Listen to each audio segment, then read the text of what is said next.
All right, let's move over to the pass catchers here, guys, as we start the love list with Marvin Harrison Jr.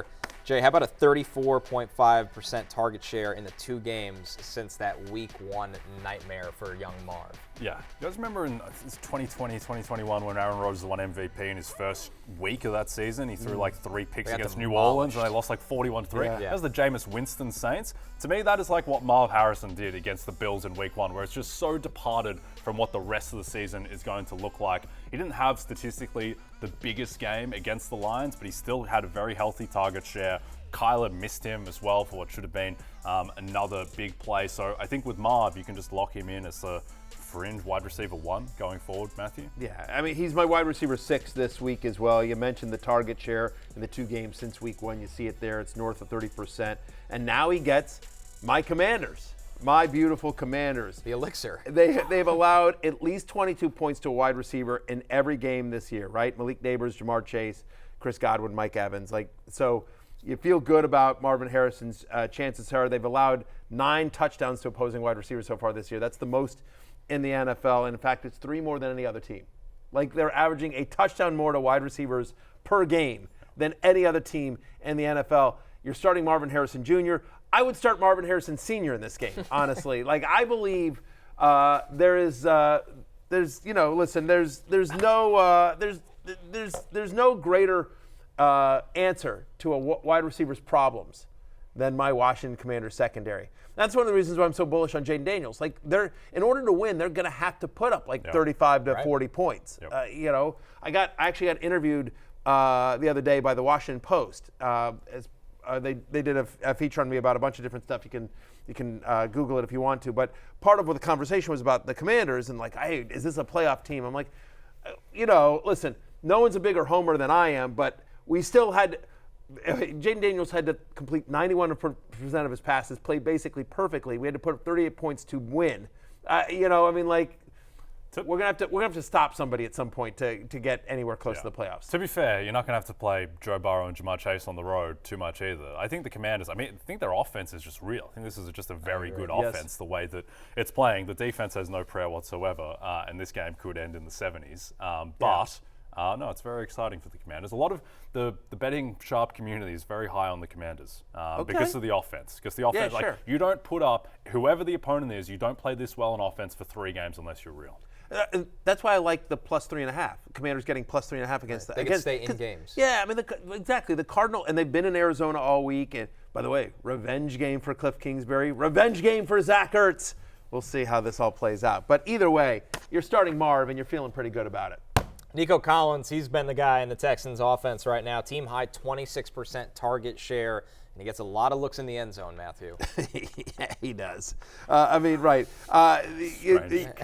Evil feeling about Nico Collins. I love Nico Collins. Who doesn't love Nico Collins? I'll tell you who doesn't love Nico Collins. People that are going to face him in fantasy this week, because Nico Collins is going to go off, right? He's my wide receiver 7. First off, I like the fact that this game is at home.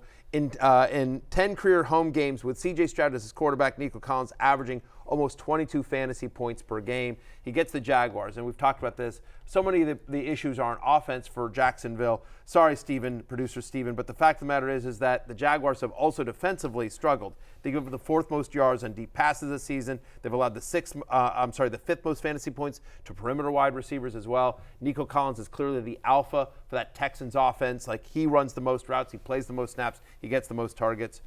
Wheels up for Nico Collins. Here's the other thing too. At the end of that game against the Vikings, they're losing 34-7. Nico Collins is still in there at the end, getting end zone targets. This is insane. crazy. But that bodes from well. Davis Mills. Yeah, that bodes well. If the man wants to be in there accumulating stats, that helps with fantasy. They all count the same. They all count just the like same. Travis Etienne. It just killed me. Travis Etienne. That was the worst. Andy Dalton taking over under center for the Panthers, Jay. This is great news for Deontay Johnson. And on top of that, Adam Thielen put on IR this week. He'll miss the next 4. Yeah, we have a strange scenario now where it's possible the 2 most targeted receivers in football this week are Malik Neighbors and Deontay Johnson. Because there's no one else. There's no one else in the Carolina. Sure. Like Adam Thielen on IR, to your point. It is purely Deontay Johnson in terms of marquee players in this pass game. And Andy Dalton, he showed, and they're going up against the Bengals defense, which is horrific. Panthers were 7-point dogs. Now they're 4.5-point dogs against the Bengals in what looks like something that's going to be a shootout.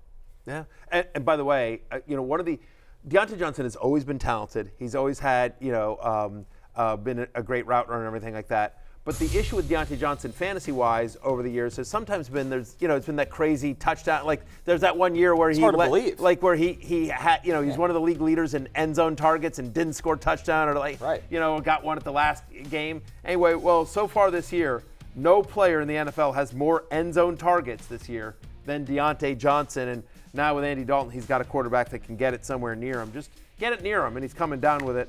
I have his wide receiver 11 this week. Wheels up for Deontay Johnson. Another top 15 play for you, Matthew. Chris Godwin. We know how it works for the Bucs offense. You get looks to Mike Evans. You get looks to Chris Godwin. He's taken advantage of his this year. And by the way, Philadelphia for years has always struggled against tight ends. They struggle in slot defense. This year is no exception. The 6th most yards to the slot. They're tied with the most touchdowns allowed to the slot. So Chris Godwin, who has a 30% target share, which is 7th among all wide receivers, he's a top 12 play for me this week. Should be wheels up for Chris Godwin. I don't know why I keep saying wheels up, but I kind of like the phrase. Yeah, I used the word suppositions before. I have no idea what that word means. Fair. I'm not sure if it's real. Yeah, it might not be, but it's all right. Just go with it. Yeah. English is both of our second language. It's a I little more speak fair. Australian. A little You more speak fair for you. Yeah. Okay.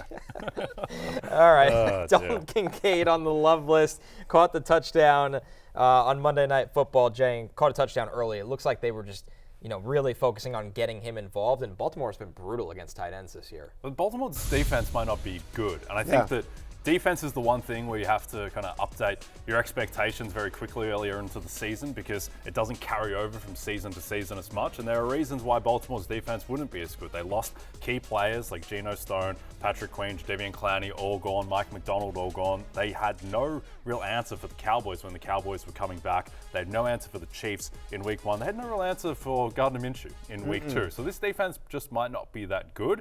And against the Bills team, the sneaky thing with the Bills, as good as Allen has been, and by the efficiency stats, he's had the best 3-game start to a season ever in NFL history. A lot of it has been short. It's a lot of yak, and I think that helps Dalton Kincaid a lot.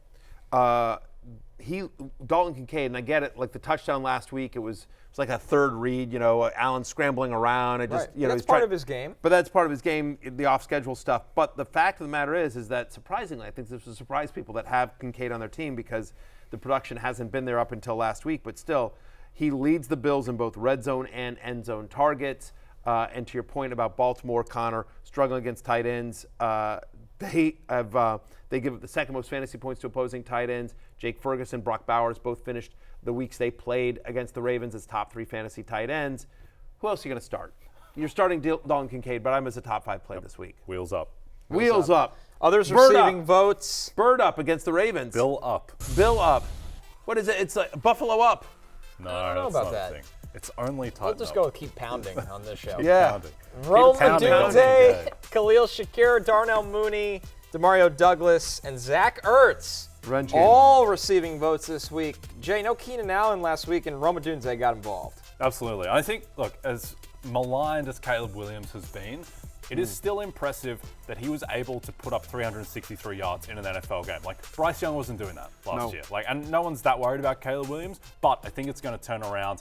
Caleb is doing, he's just making mistakes, but he's doing a lot of advanced things at the line. He's showing the flashes, and I think that the fact that Keenan Allen is injured, Rome Odunze has emerged as kind of 1B in that offense. By the way, no team has allowed more yards and touchdowns on deep passes this year than the LA Rams, who Chicago plays this week as well. We're talking about that Bills passing offense. Feels like Khalil Shakir has sort of established himself as the best wide receiver. You've got Kincaid there, but he's got almost a 20% target share. He's had double-digit fantasy points in every game so far this season. And as we've talked about with this Ravens defense, it's kind of shaky. 8th most yards to the slot so far this season. That's what Baltimore's given up. That's where Shakir runs the majority of his routes. Darnell Mooney's there. We've talked about him earlier in the show. He's become a thing. If you're desperate, you got to be super desperate. But I do think we saw some signs of life from Demario Douglas, Pop Douglas, last Thursday night. And hey, hashtag revenge game. Zach Ertz back to Arizona, the team that discarded him mid-season. He'll show Trey McBride might not play in this game in the concussion protocol. Zach Ertz shows them what they were missing. You could do worse at tight end right now. And probably are. It's a good chance. Yeah. Maybe Zach Ertz or Mark Andrews. I have Zach Ertz higher. Yeah. I have Zach Ertz at 13. I have Andrews at 14. But still, I have Zach Ertz higher. State of affairs. All right, the hate list for pass catchers. By the way, you know who might see some Zach Ertz this weekend? Slapped him like a grape. Oh, That's really? right. I picked him up in the League of Assholes. Wondering where you're going with that. Praying for you. Yeah, exactly. Zach Well, Ertz? I got Njoku, and I don't know if he's going to play or not. So I picked him up like against, I might use him against you. Let's go. Bird up, Cardinals defense. Shut him down. Good luck on that one. Slap him like a grape at the line of scrimmage. Yeah. The hate We'll list see. led by Garrett Wilson. I mean, if you know anything about the Broncos, you know Surtain is one of the best corners in the NFL, and the Broncos have allowed the fewest fantasy points to wide receivers. Teams have been game planning against Garrett Wilson all year, Matthew. Metcalf had under 6 fantasy points against Patrick Surtain. George Pickens under 5 fantasy points. Mike Evans under 4 fantasy points. Scary. He has been a true shutdown corner. My only question to you, Connor, is do you think they will move Garrett Wilson around to try to avoid this coverage? They will. They opened the game against the Patriots by just having a little rollout, and Garrett Wilson with a shallow crosser and got him the ball in the first play just to get him involved. And it was an okay game for him, fine game by his standards. Yeah. They'll do the same. The problem is Surtain will follow him into the slot. So this could be a tough one for Garrett Wilson. And Rodgers has been looking elsewhere when that kind of attention is on him. Good Lord, it might be another Alan Lazard week. It may be another Alan Lazard week. And Rodgers mentioned that with the shutdown corners that Wilson has gone up against with L'Jarius Sneed, Christian Gonzalez, things saw some Travarius Ward in week 1 too. So yeah, this very much fits the bill. But Garrett Wilson will break out at some point. Again, I would be hoping, if you don't have Garrett Wilson, that he has another bad game and then to trade for him because he's not going to play the best corner in the league. I'm at wide receiver 21, which is the lowest I think I would ever rank Garrett Wilson with a real quarterback under center for him. I think you're still probably starting him. Obviously, it depends on what else you have there. The other negative on Wilson is like the game's in New York or whatever, the game's home for the Jets, and so the expectation here is that they're going to be up big. Like the Broncos are significant underdogs in this game, and so they may not need to throw as much. And so to your point, he's going to try to get Mike Williams more involved. You got Lazard, Tyler Conklin was a thing last week as well. So just you don't feel like Garrett Wilson's lined up for a lot of reasons to have a huge game on Sunday. Staying in this game, Courtland Sutton on the hate list here, Matthew. The Jets have allowed the 7th fewest yards to wide receivers this season. They're going to be keying in on Sutton. Obviously, and Sauce Gardner, DJ Reed are as good a duo as in the NFL. Broncos were the 3rd lowest implied team total in week 4.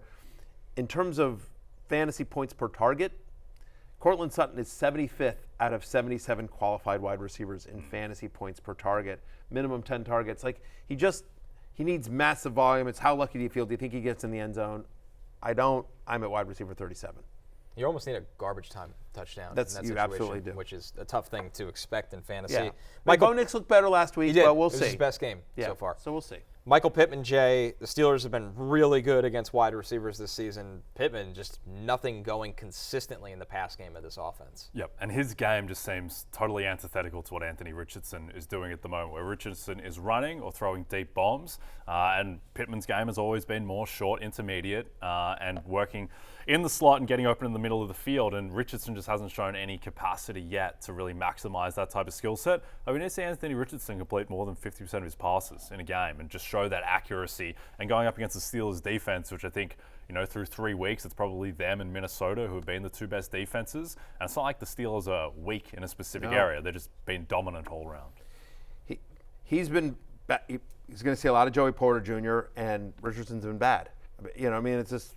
And Pittman has never, by the way, the other thing is Pittman has never been a touchdown guy. No. Like Pittman's game, fantasy-wise, has always been just massive volume here, and just given the matchup, given the lack of accuracy that we've seen so far from Anthony Richardson, I'm at wide receiver 39. Like I have him ranked lower than Courtland Sutton, Jay. Yeah, that's grim. Do you think that Anthony Richardson will get progressively better over the course of the season, or do you think this is kind of a long-term? Would you be trying to trade for Anthony Richardson in your fantasy league, and or if you had him, are you trying to, get 50 cents on the dollar for him? I'm riding it out if I have him because I think these kinds of games will urge him to run more. That's why I'm confident individually on Anthony Richardson. I'm not confident on the pieces around him. Now you have Josh Downs back in this offense. They're going to use Jonathan Taylor. I think Richardson will run more effectively throughout the season, where I like him, but I don't see much better days ahead for the wide receivers he's throwing to. Certainly not. Certainly not. It's just the question is, what do you do with Richardson, who some people had as their number 1 quarterback, some people had as QB3. He was taken very early. Very early. Last one for me on the hate list, guys, is you brought him up, but Mark Andrews. He's playing 33% of the snaps. I have to believe he can't be healthy. You know, he's got 8 targets in 3 games.